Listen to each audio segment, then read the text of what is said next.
I now give the floor to His Excellency Salomaksai Kamasit, Deputy Prime Minister and Minister for Foreign Affairs of the Laos People's Democratic Republic.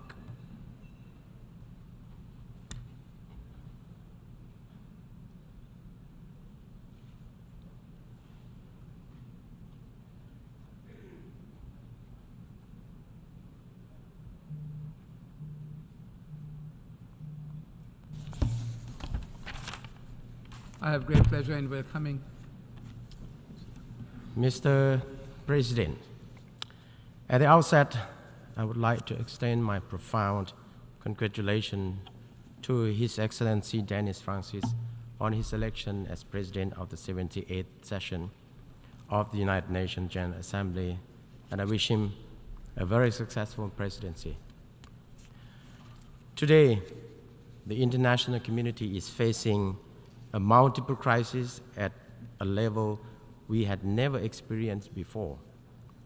Following the negative impacts of COVID-19 pandemic, the major challenges facing developing countries varies from an increasing extreme poverty, external debt, and unjust international financial architecture to extreme natural calamities, external debt, unjust international financial architecture to extreme natural calamities as seen in many parts of the world, especially the recent natural disasters that occurred in Morocco and Libya. I join other speakers in expressing our sympathy and condolences to the people of Morocco and Libya. This has already been compounded by regional tensions and unilateral measures as a result of geopolitical rivalry. All this has not only hampered the hard-earned development progress during the last decades, but also threatened the survival of humankind. At this critical juncture, the most appropriate solutions are needed in order to address such challenges. It requires unified and collective actions that are guided by the principles enshrined in the United Nations Charter, and we must firmly uphold multilateralism in tackling them. To save our world from another catastrophe, our shared wisdom and united political determination are more critical than ever. This must be done by putting aside any unilateral interests and resolutely avoiding greater confrontation and division among the UN member states. To this end, the United Nations must be reformed in a way that it can effectively fulfill its mandate. We need the UN that is more relevant and effective in the rapidly changing geopolitical landscape and be able to address the challenges threatening international peace, security, and sustainable development. We believe that we are now better equipped to tackle global challenges, which include, among others, scientific, technological advancement, innovation. Yet, without common design, shared responsibilities, and collective action, the most vulnerable people in the world will continue to be left behind. Mr. President, resolving global conflict and disputes by peaceful means is the only viable way to ensure long-lasting peace and coexistence. In this regard, we urge an immediate end to the conflict in Ukraine through peaceful dialogues, without which we all would continue to be impacted. We also demand a peaceful solution to the Middle East problem. The Laos PDR calls for all parties concerned to resume dialogue and restore mutual trust for solving the long overdue Palestinian issue through the establishment of two sovereign states coexisting peaceful in line with the relevant UN resolution. Like many others, the Laos PDR believes that unilateralism, particularly unilateral coercive measures, not only contravenes the principle of the UN Charter and international law, but also severely cause negative consequences to innocent people, hinder international development of many developing countries.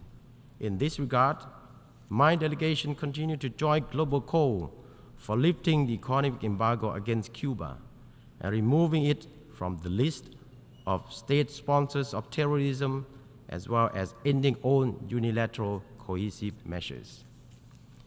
Mr. President, approaching the midpoint of implementation of 2030 Agenda for Sustainable Development, many countries are still lagging behind. Therefore, we must further strengthen and scale up our collective efforts, which include harnessing scientific and technological achievements to accelerate sustainable development and unleash new impetus for innovation-driven growth. At the G77 in China summit held in Havana last week, heads of state and governments of developing countries echo that science, technology, and innovation, including information and communication technologies, have become fundamental to addressing global challenges and are one of the driving mechanisms of transformation to accelerate progress towards achieving 2030 Agenda. In this context, global governance system based on science, technology, and innovation is essential to identify problems and find effective solutions for sustainable economic development, environment conservation, poverty reduction, and addressing inequality. Likewise, to scale up the implementation of SDG, the UN development system, development partners, and international financial institutions must act together in a more coordinated manner. The UN development system at all levels must also play an essential role in resource mobilization and coordination, including supporting countries in special situations, namely LDCs, LLDCs, and SEEDs, to address their specific challenges. It is evident that one of the key obstacles to SDG implementation has always been insufficient financing. Let me quote the call by the UN Secretary General Guterres: "The global financial system is biased, morally bankrupt, and skewed to benefit wealthy countries." End of quote. This is a clear signal that the reform of the international financial architecture is an urgent and long overdue task. And this cannot be done without strengthening the participation of developing countries in international economic decision-making, norm setting, and global economic governance in order to adapt to the challenging global economic landscape. Mr. President, the SDG is not just a global development goal, but for the Lao PDR, it is a national commitment. In addition to 17 global SDG, the Lao PDR has SDG 18, which is achieve lives saved from unexploded ordnance, or UXO. Although most of its indicators have advanced to different degrees, the UXO remains a threat to our national development and poses an obstacle to other SDG. We therefore take this opportunity to call for continued support and assistance from the international community to address these prolonged and challenging tasks. For the remainders of SDG, their integration into our national strategies signifies our unwavering dedication. Despite our great effort, the progress base remains less than desirable, as many have stagnated or regressed.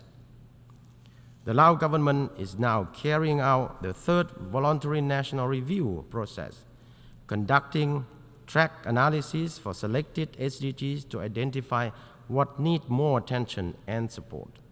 We will present our VNR at the 2024 High-Level Political Forum.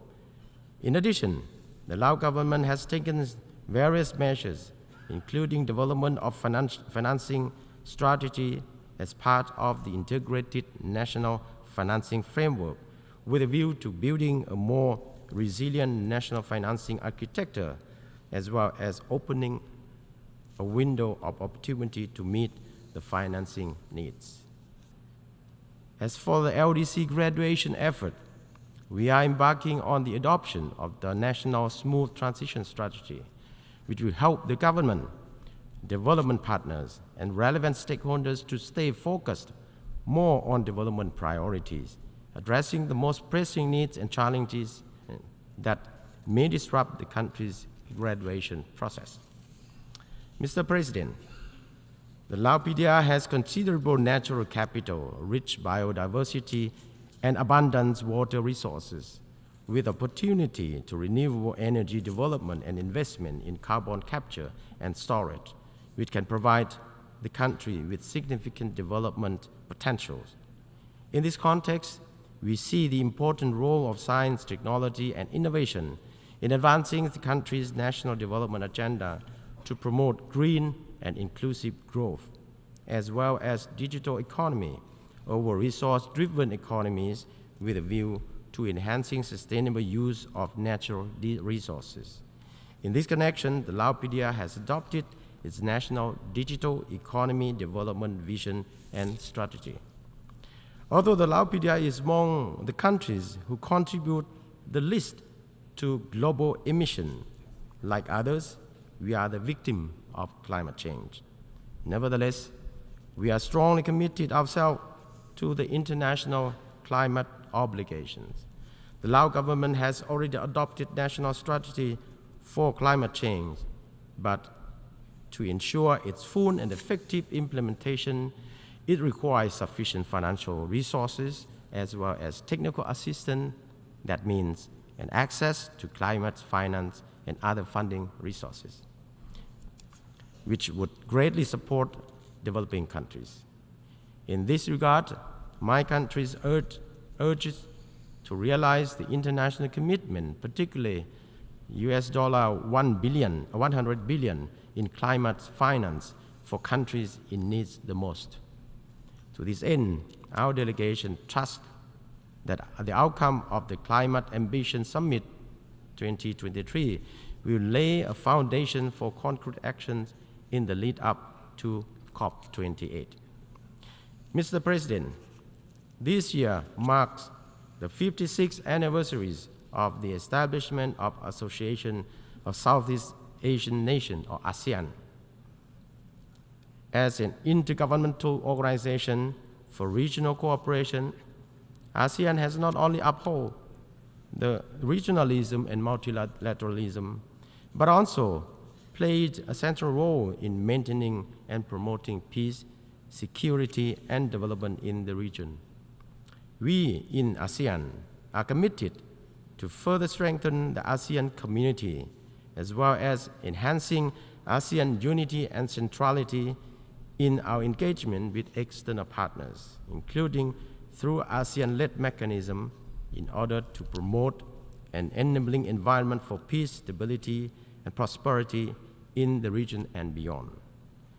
In 2024, the Lao PDR will assume the ASEAN chairmanship with the theme ASEAN Enhancing Connectivity and Resilience. The Lao PDR will continue to build upon the past achievement of ASEAN in strengthening the ASEAN community and enhancing ASEAN external relations with our partners for more connected and resilient ASEAN. In conclusion, I would like to reiterate the Lao PDR's commitment to multilateralism with the United Nations at the core, as well as the firm determination to advancing the implementation of the three pillars of sustainable development: economic, social, and environmental, so no one is left behind.